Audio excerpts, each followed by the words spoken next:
এবার আমরা দেখব যে কিভাবে আমাদের ডিএনএ ফিঙ্গারপ্রিন্টিং প্রসেসটা হয়। তো প্রথমে আমরা দেখ ধর ডিএনএটাকে আমরা এরকম নিলাম, এর মধ্যে ধর পার্টিকুলার ধর এই সব জায়গায় ভিএনটিআরগুলো আছে। এবার ব্যাপার হচ্ছে শুধু তো কোয়েশ্চেন হতে পারে এইখানে কেন, এইখানে এখানে এইগুলোই কেন নয়। তার কারণ হচ্ছে এখানে বলা হয়েছিল কি যে ভেরিয়েবল নাম্বার অফ ট্যান্ডেম, মানে ট্যান্ডেম মানে কি পরপর রিপিট, তার মানে এই সব জায়গায় পরপর তার মানে তো রিপিট সিকোয়েন্সগুলো দেখতে পাবো। যে মোটা ব্যান্ডটা হচ্ছে অ্যাকচুয়ালি এগুলো যদি আমি সিম্পলিফাই করি হয়তো এরকম এরকম এরকম এরকম অনেকগুলো পরপর এরকম ভিএনটিআরস আছে। তো এবারে আমরা ধর প্রথমে এরম ডিএনএকে আইসোলেট করব যেখানে ভিএনটিআর আছে, যেই এরিয়াটাতে আমাদের ভিএনটিআর আছে সেই জায়গাটাকে আগে করতে হবে। তাহলে প্রসেসের নাম্বার ওয়ান হচ্ছে ডিএনএকে আইসোলেশন করা।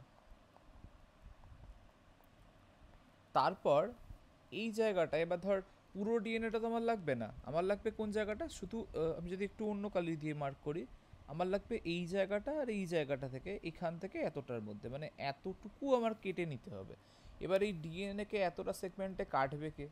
এই ডিএনএ কাটার একমাত্র একটাই এনজাইম আমরা পড়েছি, সেটার নাম হচ্ছে রেস্ট্রিকশন এন্ডোনিউক্লিয়েজ,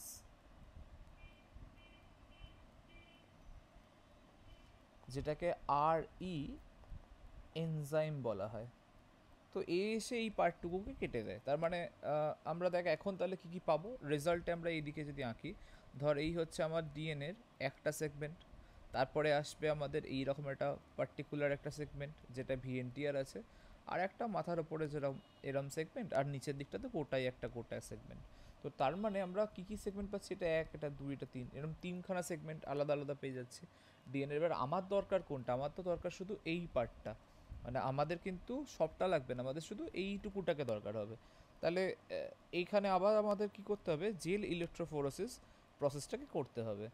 তো জেল ইলেকট্রোফোরোসিসের আরেকটা নাম হচ্ছে ডিএনএ ইলেকট্রোফোরোসিস। মানে বেসিক্যালি এটা কি করতে হয়, ধর এটাকে আমি লিখে দিচ্ছি, DNA electrophoresis slash gel electrophoresis. এবার এই জিনিসটা কি করে, এই জিনিসটা হচ্ছে একটা এরকম স্ল্যাব নেওয়া হয়, অবশ্যই সেটা 11 জেল স্ল্যাব বলা হয়।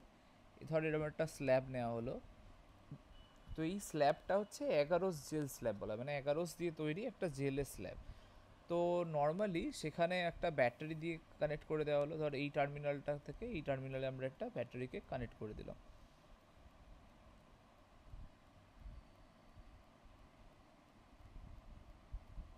তো এটা পজিটিভ এন্ড ব্যাটারি, এটা নেগেটিভ এন্ড।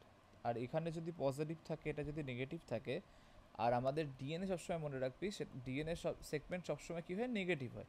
এবারে ধর তোর যত রকমের ডিএনএ সেগমেন্টগুলোকে তুই পাঠাচ্ছিস, সবাইকে ধর এরম জায়গা দিয়ে তুই পাঠালি, দেখা যাবে ওরা যেগুলো বড় বড় সেগমেন্ট তারা এরকম নিচের দিকেই থেকে যাবে, ঠিক আছে?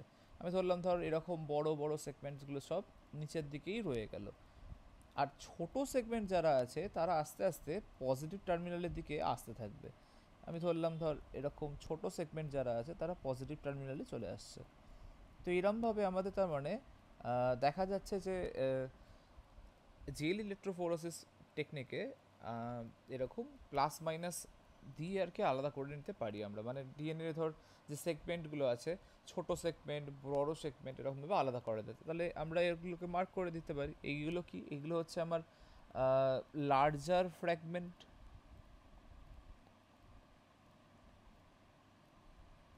আর এই যে ছোট ছোট পার্টগুলো যেগুলো এইদিকে চলে আসছে, এইটা বল এইটা বল, এগুলো সব কি, এগুলো হচ্ছে শর্টার ফ্র্যাগমেন্ট।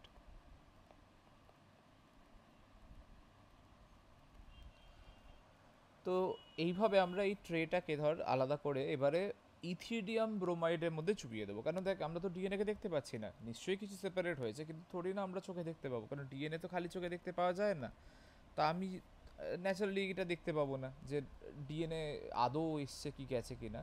তো আমরা কালার করার জন্য এখানে একটা কালার নেওয়া হয়, তার নাম হচ্ছে ইথিডিয়াম ব্রোমাইড, এটার নাম হচ্ছে ইথিডিয়াম ব্রোমাইড।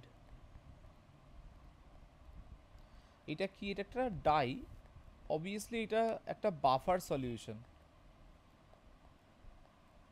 কেমিস্ট্রিতে বাফার সলিউশন পড়েছিস। ইথিডিয়াম ব্রোমাইডের মধ্যে এবারে ওই যে সেগমেন্টওয়ালা যে ডিএনএ গুলো ছিল, এরকম ছোট ছোট ছোট ছোট থেকে বড় ডিএনএ, এইগুলোকে সব রং করে দেওয়া হলো ইথিডিয়াম ব্রোমাইড দিয়ে। তো এবারে আমরা দেখতে পাবো যে হ্যাঁ এরকম আমার সেপারেট হয়েছে, কালারগুলোকে আলাদা আলাদা করে আমি বুঝতে পারবো। এবার তার আগে আমাদের কি করতে হবে, ডিএনএকে না ডিনেচার করতে হবে। লাইক ধর যদি ধর খেয়াল করি আমরা, এই ডিএনএকে যদি আমরা ডিনেচার না করাই তাহলে কি প্রবলেম হবে? আমরা অলরেডি অ্যাপ্লিকেশনে পড়েছি ডিএনএ কেমন হয়। ডিএনএ হচ্ছে এরম টাইপের দেখতে হয়। এক মিনিট,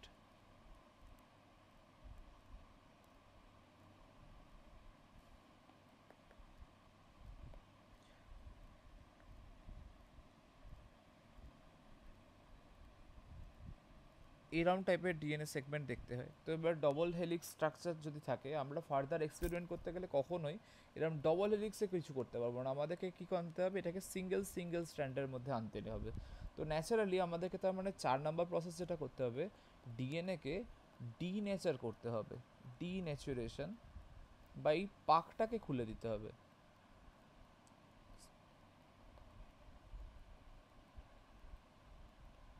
তো তাতে কী হবে, ওরা সিঙ্গেল স্ট্যান্ডার্ডে কনভার্ট হয়ে গেল প্রথম। এবারে আমরা যে কাজটা করব, ধর ডিনেচুরেশন কাজটা শেষ হলো, তাহলে এবার আমরা দেখা যাবে যে এরপরে দাঁড়া এক মুছে নিই, দিয়ে আবার লিখছি।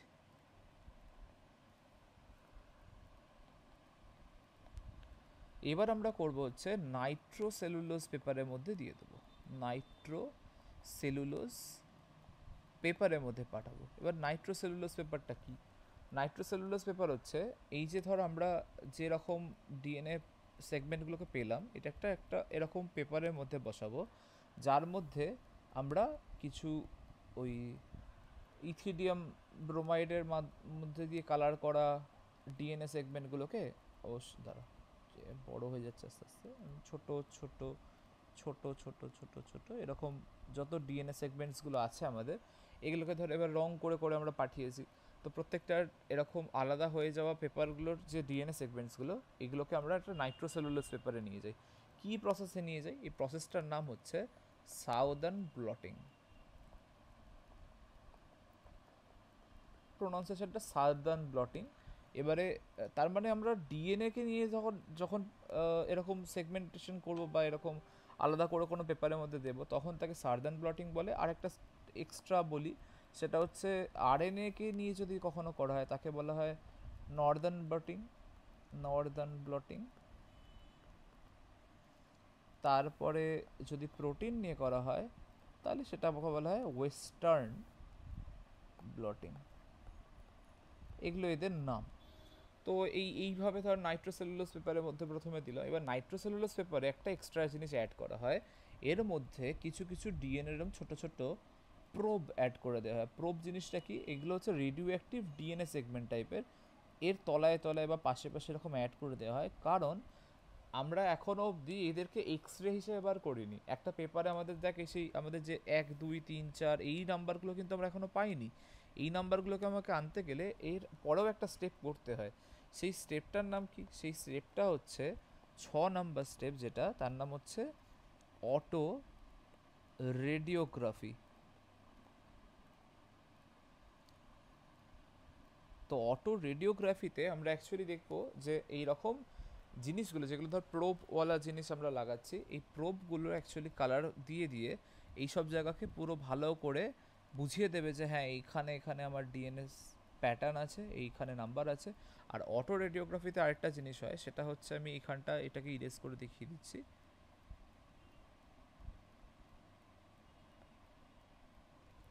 অটো রেডিওগ্রাফিতেই হচ্ছে সেই 1 থেকে 10 লেখা একটা পেপার উঠবে। ধর এটা 1 2 3 4 5 6 7 8 9 10 এইভাবে তোর সব মার্ক করা থাকবে।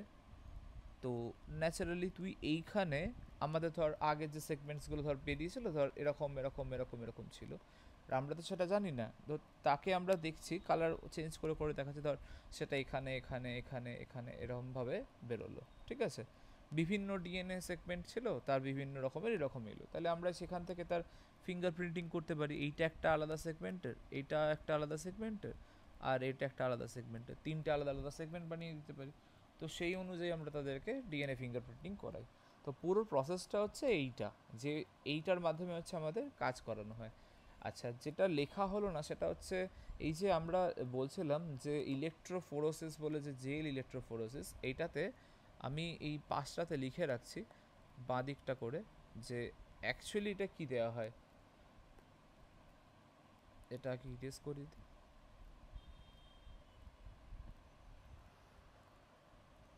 এখানে 11 জেল দেওয়া হয়, ঠিক আছে। এটা কি 11 জেলটা হচ্ছে একটা নেটওয়ার্কের মতো স্ট্রাকচার, নেটওয়ার্ক লাইক স্ট্রাকচার, যেটা এখানে দেয়া হয়।